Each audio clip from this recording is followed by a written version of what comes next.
Entre 1711 et 1741, Georg Friedrich Händel a composé une quarantaine d'opéras destinés à être joués à Londres. Son opéra Giulio Cesare, produit en 1724, fut l'un de ses plus grands succès et est probablement devenu son opéra le plus connu. Le livret est de Nicolas Haym. Violoncelliste et compositeur, mais aussi producteur et poète. L'opéra commence par l'arrivée de Giulio Cesare en Égypte. Cléopâtre, en sa qualité officielle de co-dirigeante de l'Égypte avec son frère Ptolémée, accueille César, dont elle tombe rapidement amoureuse. Ne voulant pas relever sa faiblesse, elle tente de séduire et en se déguisant en sa servante Lydia. Dans cette scène, Nérino, le confident de Cléopâtre, conduit César dans un bosque où une femme chante au son d'un orchestre. C'est Cléopâtre en costume de vertu, entourée des 9 muses.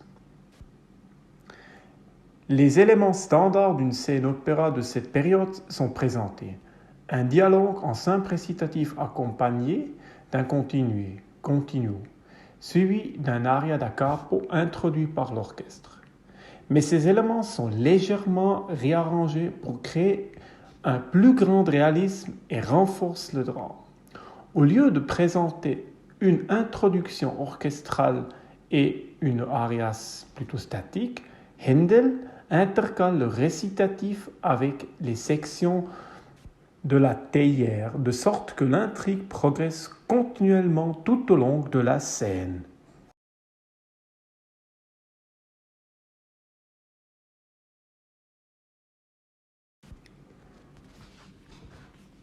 Selon les indications scéniques, la sinfonia ou le ritornello orchestral est faiblement entendu pendant le récitatif précédent, comme si César et le public entendaient de loin une représentation déjà en cours. Lorsque la scène est révélée et que César aperçoit Virne sur son trône à Parnasse, la sinfonia est jouée à fond, anticipant la figure principale, donc le motif principal de l'aria qui va suivre, comme s'il s'agit d'une ritornelle d'ouverture. Et on va voir maintenant une analyse détaillée que c'est en fait un ritornelle d'ouverture pour une aria da capo. Regardons l'analyse en détail. On voit bien qu'il y a 2 cadences. D'abord une première, la pièce est en fa majeur, mais on module assez vite vers do majeur, ce qui est souvent le cas, une cadence vraiment standard en do majeur. Et la cadence finale en fa majeur, en utilisant aussi les harmonies standards. Au début, on a un motif qui revient sans arrêt. Ce motif de croche pointée double est vraiment présent à tous les endroits. L'harmonie au début commence par le 5e degré, donc que le Do est déjà très présent et le Fa majeur en soi n'est pas installé de manière très forte, comme on pourrait peut-être penser. Parce que déjà, à la mesure 4, 5 et surtout 6 et 7, on voit une séquence, une structure qui module par des dominantes intermédiaires. Donc d'abord la dominante intermédiaire de Do, et après la dominante intermédiaire de Ré, qui devient après en fait le 2e degré de Do, donc où on module. Cette structure de modulation, donc dominante intermédiaire de 5 et dominante intermédiaire d'une suite et une structure de modulation, une séquence si on veut, qui est traditionnelle et qui plus tard, j'ai certains compositeur classique, ou c'est théoricien classique plutôt dans la période classique, est appelé un monte.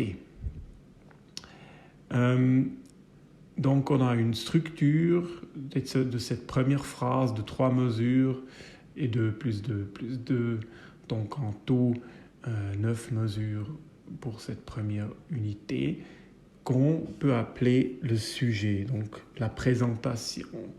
Vous vous rappelez, on a parlé de souvent pendant l'époque baroque, les débuts des aria da capo ou des œuvres comme des concertos, ils ont une structure syntaxique, un peu typologie, un peu une convention si on veut, en 3 parties, en avoir sujet, et le deuxième après, le développement, donc la continuation, où on traite en fait le sujet par une marche, souvent, pas toujours, mais ici on a bien le Fa, Si bémol, Mi, La bémol, donc des quintes, succession de quintes, avant qu'on sorte et on revient en Fa majeur avec cette marche et on s'approche à la cadence finale. On fait déjà une fois une cadence imparfaite à la mesure 14, où la troisième partie qui commence, la partie cadentielle ou l'épilogue comme certains théoriciens l'appellent, l'endroit à partir d'où il n'y a plus de nouvel matériel, où on essaye de conclure l'énergie musicale.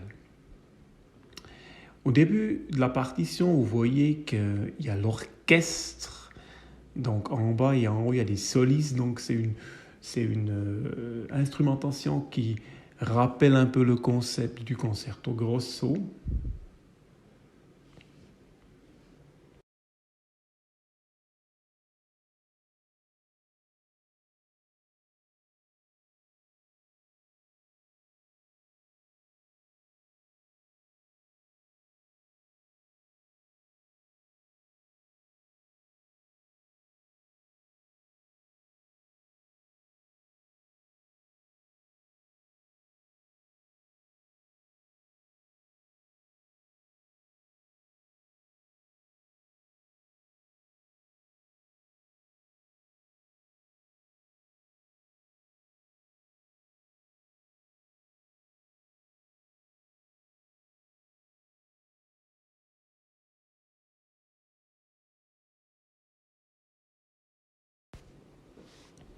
Particulièrement maintenant, ce que j'ai dit au début, donc Handel il mélange des éléments de différentes procédures pour avoir plus de drame et plus de réalisme. Il y a César qui intervient après la symphonie ou le ritournelle si on veut, avec sa récitation en récitatif, sa réaction en récitatif. Julius, que vois-tu? Quand dans un flamboiement de lumière, les dieux sont-ils descendus sur terre? En rompant le lien conventionnel entre l'introduction orchestrale de l'aria da capo, César surprend en fait le public et transmet ainsi sa propre surprise et son émerveillement que, en fait, Cléopâtre est venue. Et ensuite de ça, Cléopâtre entame ensuite son aria en s'inspirant de l'introduction, le ritournelle orchestral du début. Donc, dans le prochain vidéo, on va analyser cet aria da capo.